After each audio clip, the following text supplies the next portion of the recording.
homework, send me an email. I can clarify if there is any confusion about any of the parts. Okay, so last time we said the following.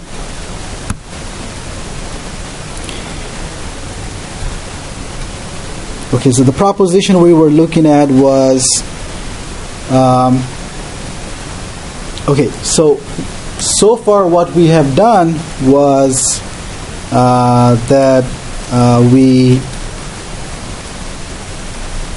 okay, so far, you know, we in the proof, remember there was we made an assumption. The assumption was that all the coefficients of the entering variable are negative, right?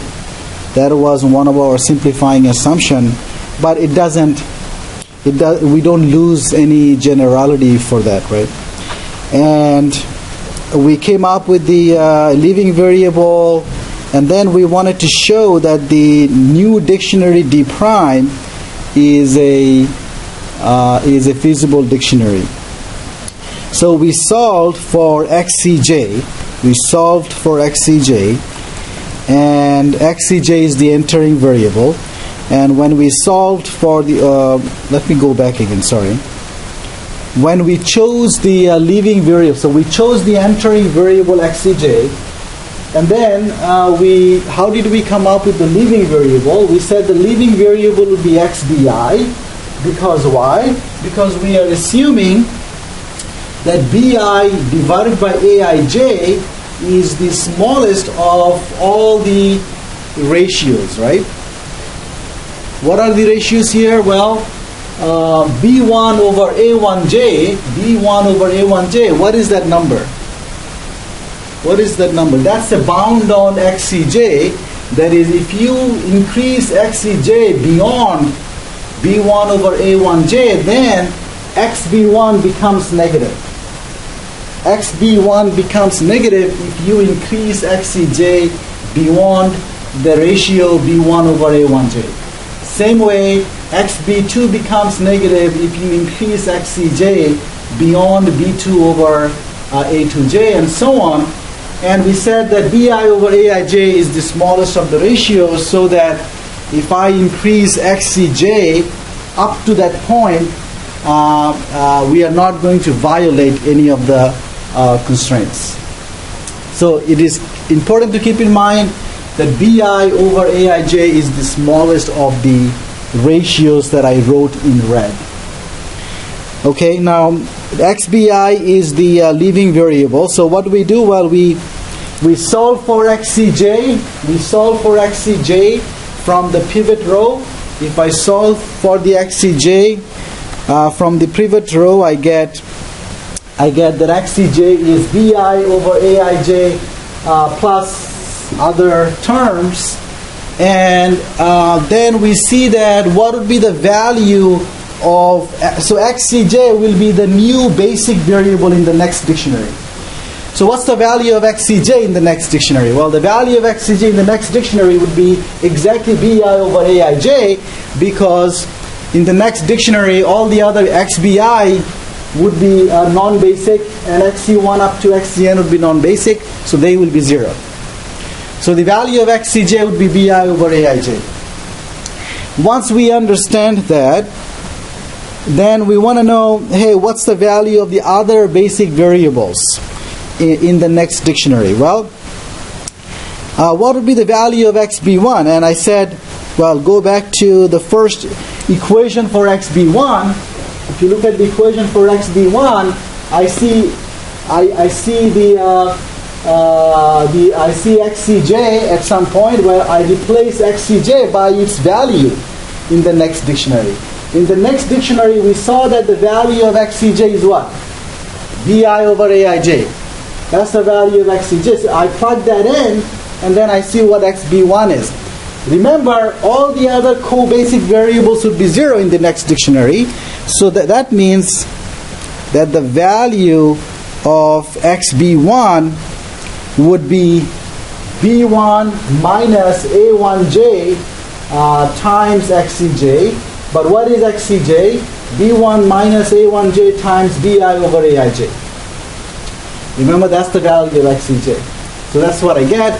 Same way for XB2, I get B2 minus A2J times BI over AIJ. And so on for all the other, all the other variables. And I claim that each of these quantities would be non-negative. That is, B1 minus A1J times BI over AIJ would be non-negative. B2 minus A2J, BI over AIJ would be non-negative, and so on for all the other basic variables. And the question is, why are they non-negative? Can someone tell me why these are non-negative? Why is XB1, XB2 non-negative in the next dictionary? How do I know these quantities are non-negative? Well, let's look at one of them a little bit closely here. So I have B1 minus A1J times BI over AIJ. I have this quantity. Do you agree that this is bigger than B1 minus A1J times B1 over A1J? So what did I do? I replaced BI over AIJ by B1 over A1J. How do I know that's the case? Well, let me ask you this. Which one is bigger? BI over AIJ or B1 over A1J? Which one is bigger? BI over AIJ or B1 over A1J? Which ratio is bigger? Well, remember, we looked at all the ratios and we said BI over AIJ is the smallest of the ratios. So BI over AIJ is in fact smaller than B1 over A1J. BI over AIJ is smaller than B1 over A1J. So here I am from B1 I am subtracting something bigger now, right? If I replace BI over AIJ by B1 over A1J, I am subtracting something bigger, so my quantity will decrease, right? So that's why this inequality holds. B1 minus A1J times BI over AIJ is bigger than B1 minus A1J times B1 over A1J. Is everybody clear on that? It's like saying B1 minus 2 is bigger than B1 minus 3, right? Because you are subtracting something bigger. But, however, what is that? What is that? This is exactly what? This is equal to what?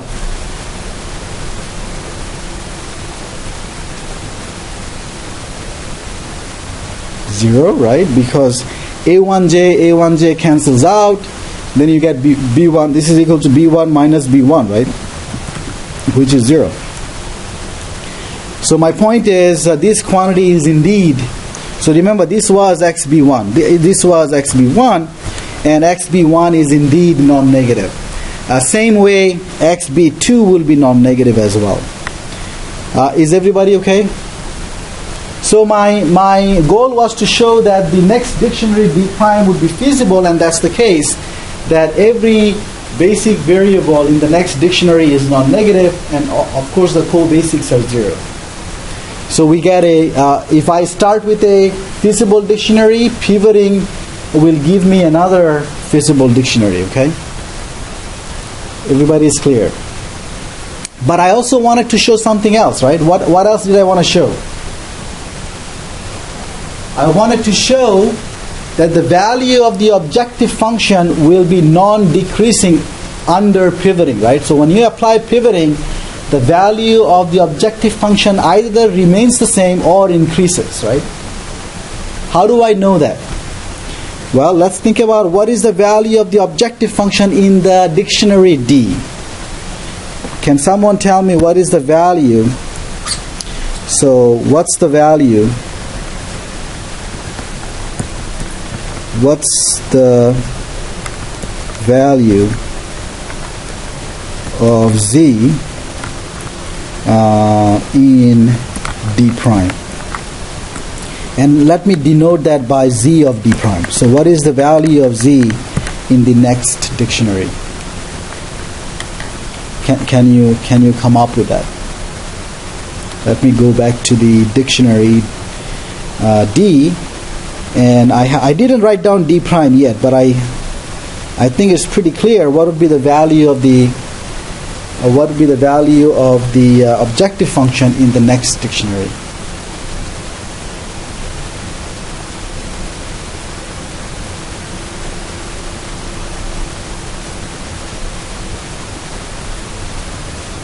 What would be the value of the z? Well, remember, what will Simplex do? Once you solve for xcj, you're going to plug in xcj in the objective row, right? If you plug in xcj in the objective row, the c0 will change, right? And that will be the new value of z, right? The new value of z will be obtained when you replace xcj by its value, and then, so what's the value of xcj? We know the value of xcj, right? The value of xcj is right here. The value of xcj is right here. Right there. That's the value of xcj, right? And of course, here all the non-basics are 0, so the value of xcj is bi over aij, right? Now when I plug that in the objective row, when I plug in the value of xcj in the objective row, it's going to give me the new value of z. So what's the new value of z? You guys are clear? Is that clear? Plug in xcj in the objective row. So here I see xcj. I'm going to plug in xcj equals to what I have within the rectangle here. And the constant term there is bi over aij, and that will be added to c0, right? Am I making sense? So what will be the new value of z? Well, the new value of z in d prime would be the old value of z, which is c0, plus the value. What is the value of xcj came out to be bi over aij, but there is a coefficient of xcj, which is cj. So that's the new value. Again, what I did is go back to D, and where I see xcj, I replaced xcj by its value, its new value, and the coefficient is cj there, so cj times that plus c0. Right? C0 plus cj times xcj. And xcj is bi over aij. Now, the question is, I want to show that it is bigger than what? I want to show it is non-decreasing, meaning that previously the value of z was c0. Now I want to show it's bigger than or equal to c0. How do I know that's the case? If I want to show this value is larger than or equal to c0, right? This is greater than or equal to c0. For that to happen, what needs to be true? For this to happen, what needs to be true? Well, I need cj. I need this term to be what? I need this guy to be non-negative. Is that the case? Let's think about it. Well, is cj non-negative? Is cj non-negative? Well, cj is in fact positive. Otherwise, you wouldn't be picking xcj to be the entering variable, right? Remember, why did we pick xcj to be the entering variable? Because the coefficient of xcj is positive. Otherwise, you wouldn't be picking that to be the entering variable, right? That's how you pick the entering variable. In the objective rows, you pick a variable from the objective row to be the entering if the coefficient is positive. So cj is in fact positive. So I know that cj is positive, strictly positive. How about bi over aij? How about bi over aij? Is that non-negative?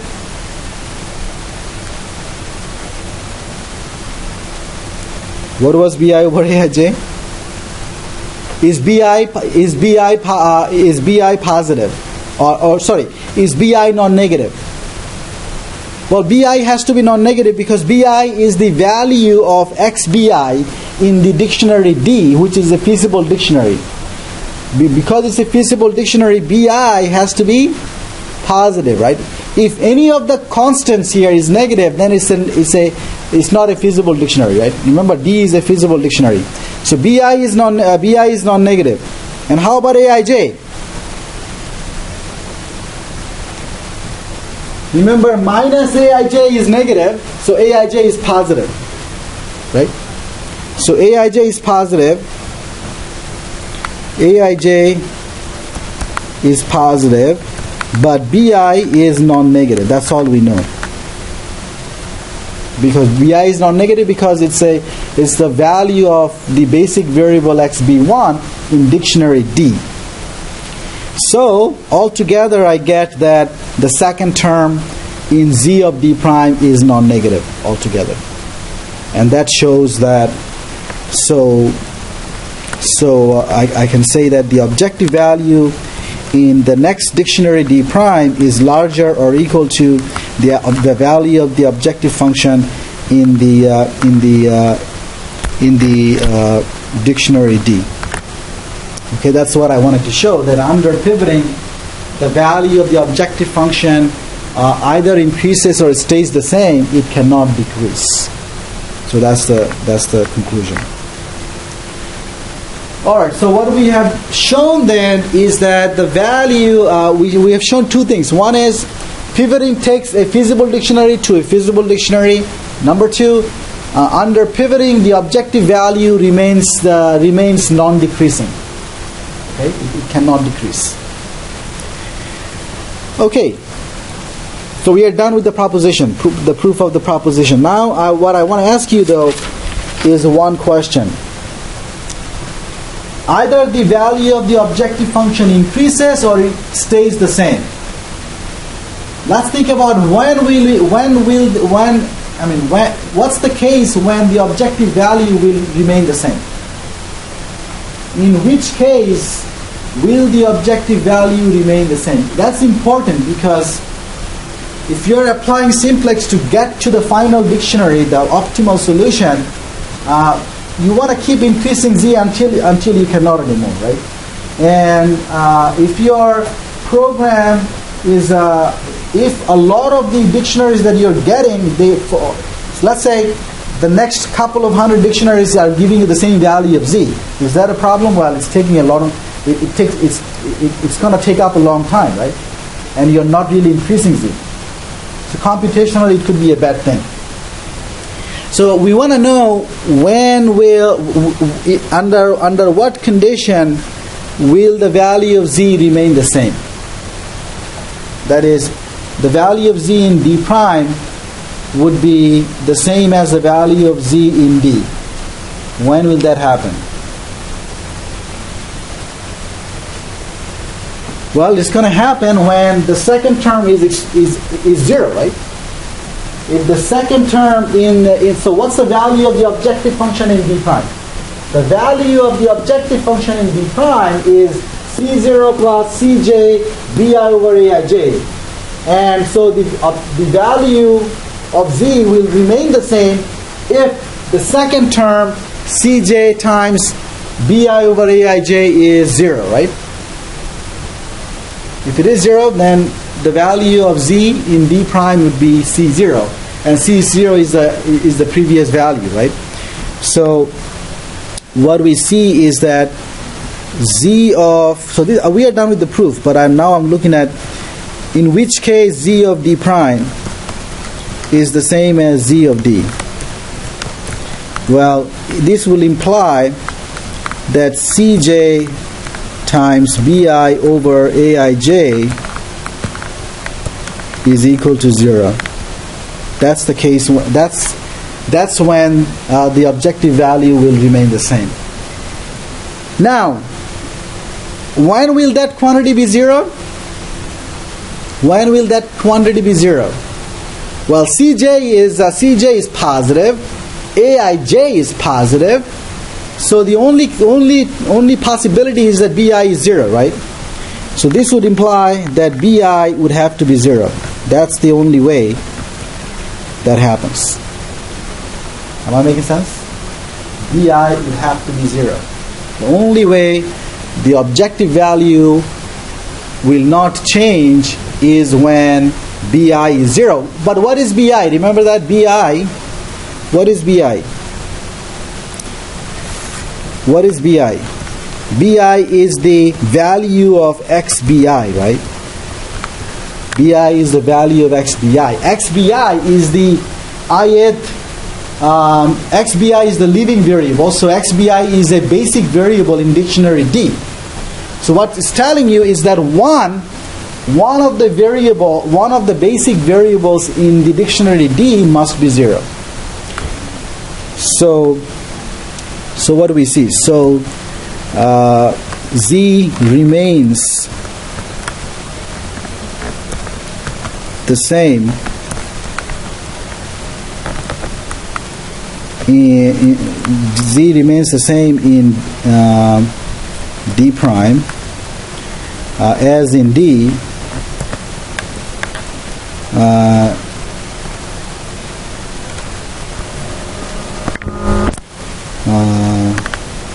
Let me say if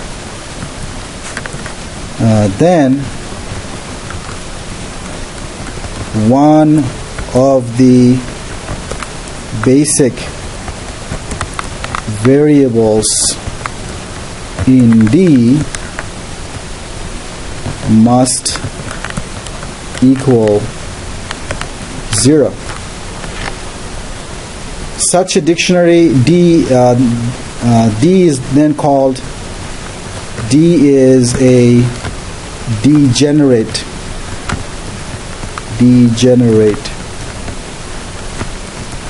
dictionary. So what's a degenerate dictionary?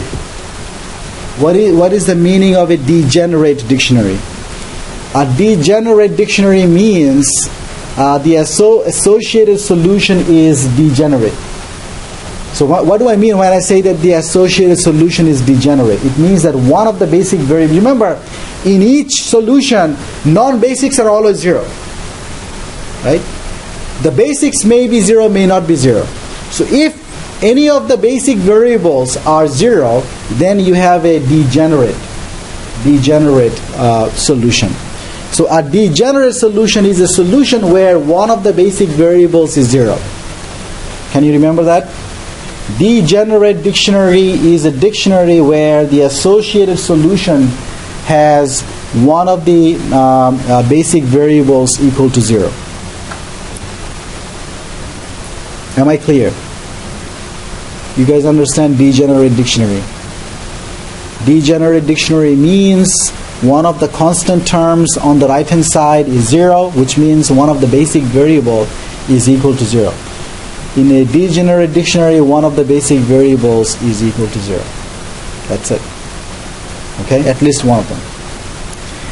And so I see that if you have if the objective value does not increase, it stays the same, then it implies that the dictionary that we started with was a degenerate dictionary. Okay?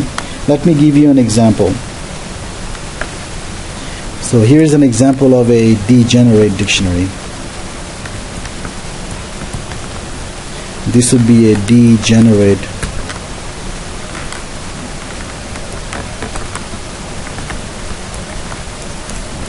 dictionary. And so I'm just going to give you an example. So here's a dictionary. X3 is equal to, let's say, 1 minus 2. Let me not even be careful here. 1 minus 2x4. X5 is 0 minus 2x1 plus 4x2 plus 3x4. X6 is 0 plus x1 minus 3x2 plus 2x4, and z is 4 plus 2x1 minus x2 minus 4x4. Let me make that a half and make that a half here. Okay, so this dictionary that you have, this is a degenerate dictionary. Why? Well, what are the basic variables here? The basic variables are x3, x5, x6, right? And the non-basics are? Non-basics are what? x1, x2, x4. And notice that in fact, 2 of the basic variables are 0. Right? You see? So 2 of the basic variables are equal to 0. That's why it's a degenerate dictionary. So one more time. Maybe let me. So we have already justified this proposition.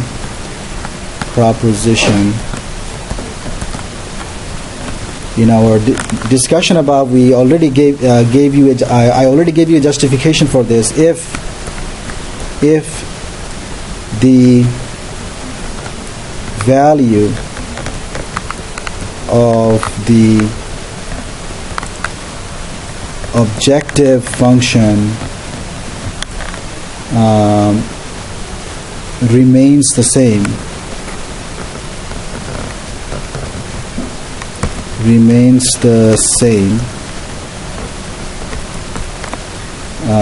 in the next dictionary after pivoting,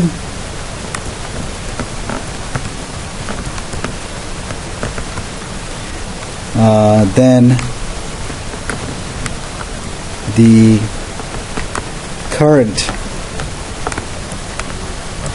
current dictionary must be degenerate. Let me just write DG, okay? Must be degenerate. Is everybody clear? Okay, so that's and the reason we want to look into degenerate dictionaries is that there lies some of the difficulties of simplex method, okay? Some of the difficulties will come out of this. We'll see some of the geometric meaning of degeneracy, okay? Which we'll do that later. But keep in mind that some of the computational complexity of simplex method comes out of degeneracy. Because you can think about this. See, if you have a lot of, if you have a big problem where you have too much degeneracy going on, then what can happen is that for a long time the program will compute the value of z, but it's going to stay the same for a long time. Okay, and that could be a problem. So and there is a way we can actually, before I even talk, so one of the questions that I want to go over is, am I guaranteed that the simplex method will terminate? I mean, the program will terminate. So you are doing pivoting, right? Going from one dictionary to another dictionary, and what will guarantee that this is going to terminate? I'm going to get to a final dictionary. Am I making sense? Is there a guarantee that that's going to happen, or are there problems where the program will not terminate, right? And so we're going to get there, but let me talk about a couple of things here. The choice of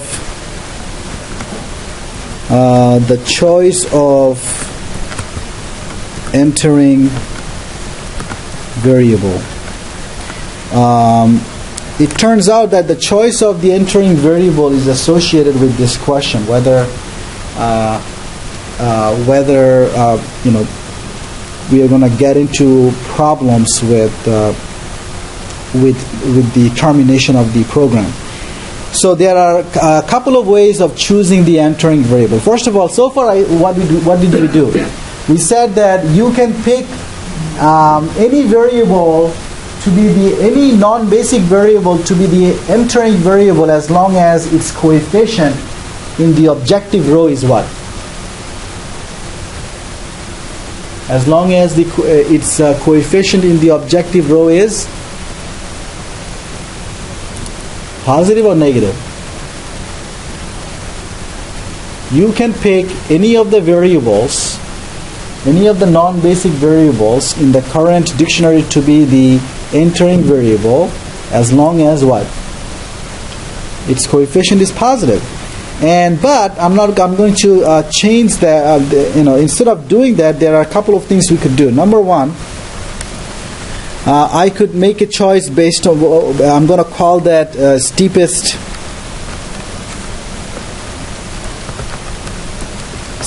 rate rule. This is not a standard terminology, or you could say largest coefficient rule. Largest coefficient rule. So this is the rule, means that among all the valid choices of the entering variable, pick the one which gives you the largest increase in which gives you the largest rate of increase of z. Am I making sense? That is, among all the choices for the entering variables, pick the one with the largest coefficient, right? Pick the one with the largest coefficient. Is that clear? So among all the choices of the entering variables, pick the one with the largest coefficient. That's the steepest rate rule. Do you want me to write that down? Remember that? Okay. Number two is the greedy choice. Greedy choice. What is that? Look at all the valid combinations of entering and leaving variables. Look at all the valid combinations of entering and leaving variables and pick the combination that gives you the largest increase in z. Am I making sense? Look at all the valid combinations of entering and leaving variables and compute the associated z value and pick the combination that gives you the largest increase in z. That's the greedy choice. Okay, 3. 3 is known as Bland's rule. Bland's rule. And what that is that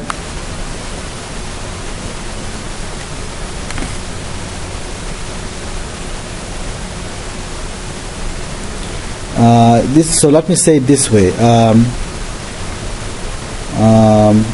Among all valid choices of entering variables, choose the one with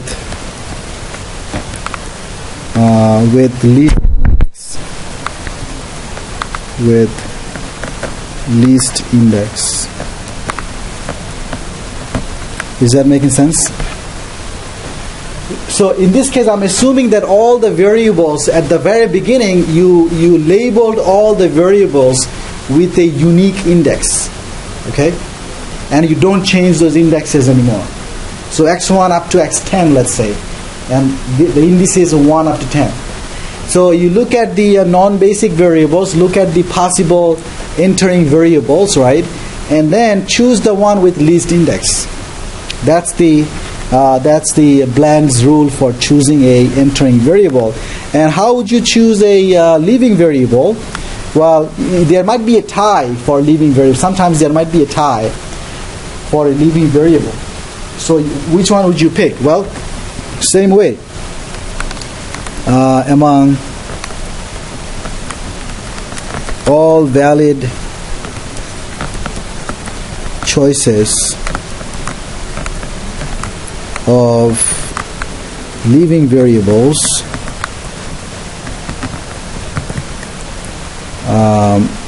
choose the one with least index.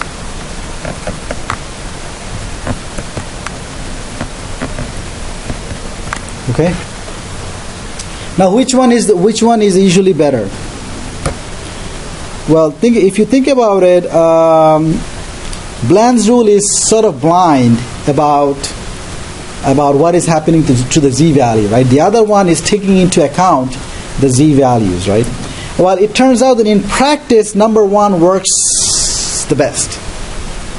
Okay, the number one usually works the best in practice. Okay. So that's why from the very beginning I talked about number one. I didn't really talk about the other two. But it's important to know the others as well. So you will see why it is important to see the others. Let me give you an example to see how these three rules work. So here's an example. Let's say I have x3 is 1 plus 3x1 minus 25x2. x4 is 11 plus 0x1 minus x2. x5 is 3 minus x1 plus 0x2. x6 is 3 minus x1. Actually, this one I want plus x2. This would be plus 0x2. 3 minus x1 plus x2. And then z value is 0 plus x1 plus 25x2. Is everybody okay? Okay, can someone tell me under the steepest what did I call that? Steepest rate rule or the largest coefficient rule. So largest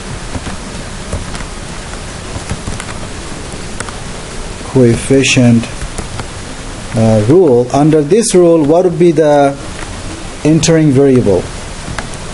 What's the entering variable? What would be the entering variable?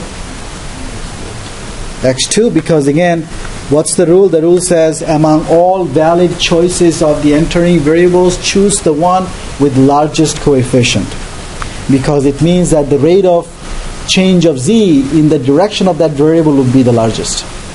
Okay. 2. How about if I use the greedy choice? What would be the greedy choice? Well, I have to now look at also the leaving variables. I have to look at entering leaving combinations and see which one gives me the largest value of z. So if I pick x1, to be the entering variable, what would be the leaving variable? So if I pick, let me say entering and leaving. If I pick entering to be x1, what's the leaving variable? What would be the leaving variable?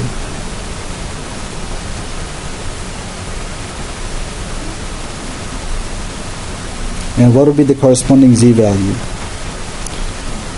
What would be the leaving variable if I pick x1? What are the candidates for x, the leaving variables? How large can you pick x1?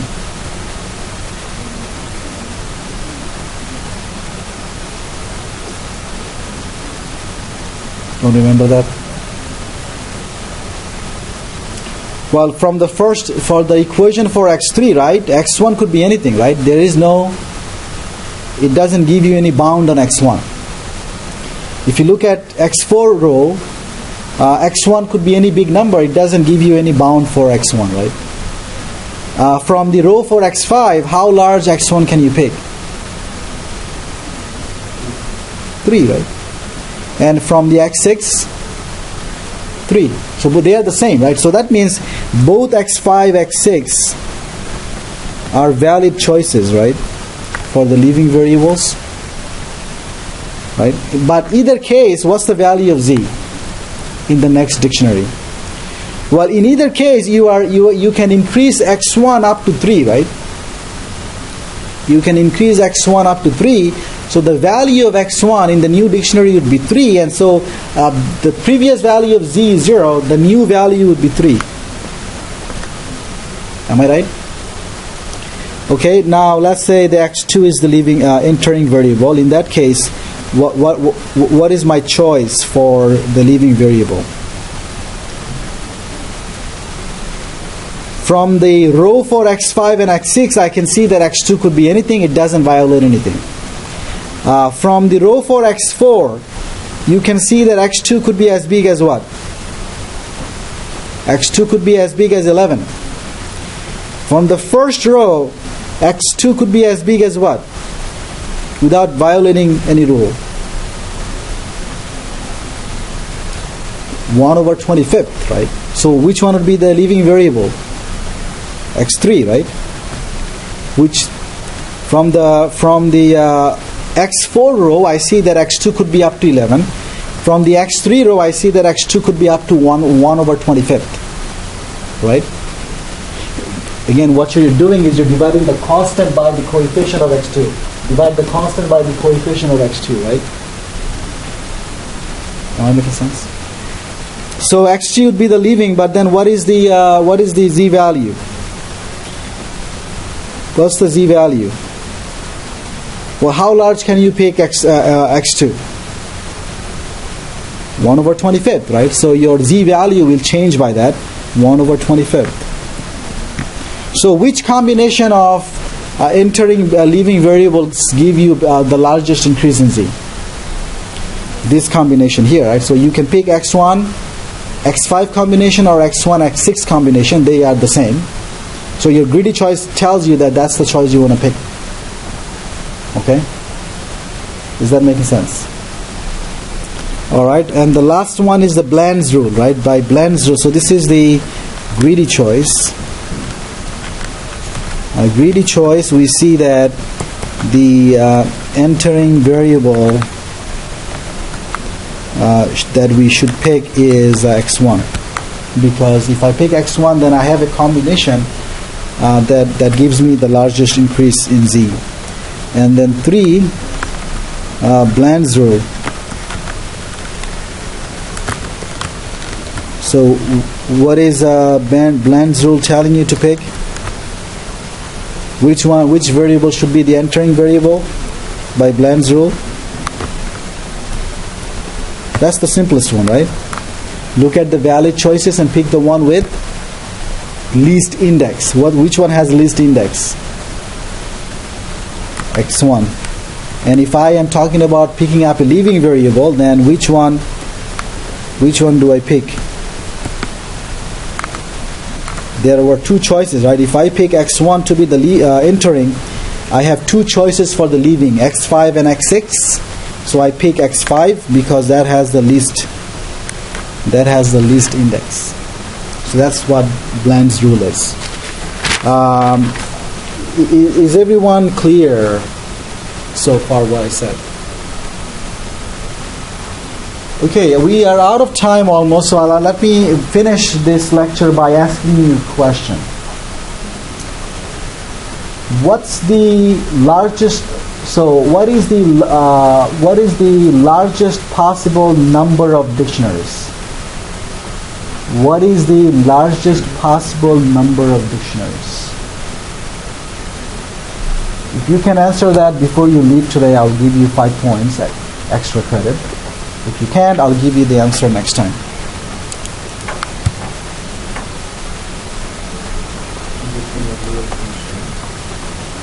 No. What's the largest number of possible dictionaries? That's my question.